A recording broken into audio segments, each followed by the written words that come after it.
Por quê? Ah, eu tô com pressa. Tem. Aqui em Goiás tem um pessoal assim, né? Eu que sei. É. A gente morre na hora. Na hora que Deus É, quer. na hora que- Deus quer. Se ele bater ali, então a decisão final é do paciente. É do paciente. É do Ele paciente. tem todo. E isso é legal se você perguntar, porque em 98 foi promulgado o novo Código de Ética Médico.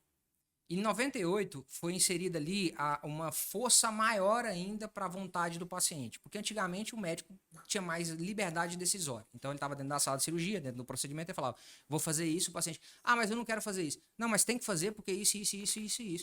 E ficava muito por isso. Uma das coisas que aumentou muito os casos de reparação contra profissionais de saúde, um dos motivos foi exatamente essa consciência de que o paciente é quem decide qual o tratamento que ele vai sofrer, tá certo? Só que aí, o que é o termo de consentimento livre esclarecido também? É a explicação disso daí. Olha, você chegou para mim com esse documento que está me dizendo que você tem uma possibilidade de sangramento do procedimento cirúrgico. O risco de acontecer é o quê? Se eu te cortar, se acontecer, que pode acontecer, que são coisas que podem acontecer na cirurgia, te cortar, etc, você pode ter uma hemorragia, a gente pode não converter, você pode ter uma parada cardíaca, etc, para vir a óbito. Se isso estiver bem expresso no termo de responsabilização e no termo de consentimento, ele assumiu a responsabilidade. O paciente foi instruído sobre as consequências. Por isso o termo de consentimento livre esclarecido. Essa instrução já coloca essa situação também. Então, se ele tem plena ciência do que pode acontecer com ele, Entendi. e ele falou assim, eu quero ir para o procedimento de qualquer forma, ele está assumindo o risco. Isso encaixa também as questões religiosas, que a gente sabe que tem algumas Sim. religiões. Tem, né? Na questão de doação de sangue, pode, né, em geral, a última palavra é do paciente. A O última médico palavra não é do paciente. pode. Se não é do paciente, é da família do paciente. Uma das questões que eu levantei num artigo recente foi, e quando não tem ninguém? Por exemplo, quando não tem ninguém... E quando então ninguém? Quando não tem ninguém, a conclusão que a gente chega é para atuar. Por quê? Eu vou dar um exemplo. O juramento, né? Tem o juramento médico. Mas não é nem só o juramento, porque o médico tem um dever de assistência. Mas pela mesmo lei. o paciente em si deixando claro que ele não quer, por exemplo, receber um sangue, no caso? Aí a gente chama de testamento vital. Tá. Que ele deixa em vida um testamento ou algum documento escrito: não quero receber tratamento paliativo, não quero receber nenhum tipo de tratamento. Um dos problemas que umas coisas que a gente levantou é o seguinte: em 2007, se não me engano, teve um caso na Inglaterra de uma senhora chamada Elizabeth, acho que era Elizabeth Kate ou Worthel, não lembro o nome dela especificamente. Mas ela era uma senhora que uma moça, na verdade, tinha tentado suicídio durante 8 vezes no mesmo ano. Nossa. Só que na última vez que ela tentou suicídio, todas as vezes ela tentava o suicídio, parece que ela ligava pro hospital para ir buscar ela porque ela não queria morrer sozinha. Então eles chegavam lá, os médicos atuavam e ela sobrevivia. Na 8ª vez que ela chegou lá, ela deixou escrito que não queria a atuação médica. Só que aí vem a questão, a vontade dela não era questionável? Será que ela estava em plenas faculdades mentais? Porque, primeiro, ela tentou suicídio. Quando a pessoa tenta suicídio é porque existe alguma alteração ali psicológica, tá certo? Eu tô falando assim como um erro jurídico, uma questão jurídica. Não sou cientista aqui, psicológico, claro. nada do tipo. Certo. Mas existe uma alteração talvez psicológica. Será que as faculdades mentais dessa pessoa eram plenas e competentes para falar: eu não quero um tratamento? Porque ela foi sozinha, ela não tinha ninguém, ela não tinha um familiar. Se tivesse um familiar dizendo não é para atender ela, Beleza. o familiar mais próximo falou não é para atender, eles deram um consentimento para não atendimento, o médico não tem responsabilização se ele não atuar.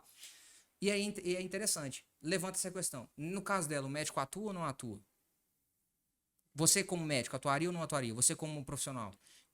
Eu digo pra vocês, eu acho que 90% dos profissionais que estão aqui falando talvez atuariam. Eu Eu atuaria. ia falar, pela ética e o juramento atua. Tem 90%. Só que uma parte da academia do direito diz que não é pra atuar. Uma parte diz, peraí, vamos ver o contexto.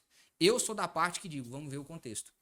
Direito não é uma coisa objetiva. A gente sempre vai ter discussões de todos os lados. Eu digo, por que a gente tem que atuar neste caso especificamente? Exatamente porque a vontade dela era questionável. A gente não tem como ter a plena certeza de que ela tinha o desejo de se matar. Sim. Tá certo? E não tinha também o desejo de se matar, tanto é que ela ligava pro hospital e ia pro hospital. Entendeu? Eu tô levantando uma polêmica aqui, que pode ser discutida, enfim, mas é uma situação... Por que eu tô chegando nisso? Em 2009, o Brasil teve uma discussão que iria facilitar a vida do profissional de saúde. Eles tentaram incluir um artigo no Código Penal que dizia que qualquer pessoa que chegava em suicídio, com tentativa de suicídio no hospital, o médico era obrigado a atender. Isso ia ser colocado na lei, porque se ele não atendesse, aí seria um crime. Certo? Isso facilitaria a vida dos médicos, porque o médico falaria, eu tenho que atender por uma obrigação legal. Sim. Só que na época, essa lei não foi para frente porque o deputado que foi relator na época, ele falou: quem em sã consciência vendo alguém se suicidando não iria atuar no paciente. A discussão chegou em 2023, isso foi 2007, Sim, 2009. nossa. E a discussão chegou em 2023. Por quê? O paciente que tem a vontade de se matar, ele foi pro hospital, vamos supor, o paciente que tentou se matar, não tem nada escrito, não tem parente próximo. Qual que é a vontade desse paciente? É a morte, não é? É se matar. É se matar. Se ele vai pro hospital, qual que é a vontade expressa dele? Aí é Se salvar. recuperar. Vai se salvar. Qual que é Não, mas aí Se alguém ele for- levou.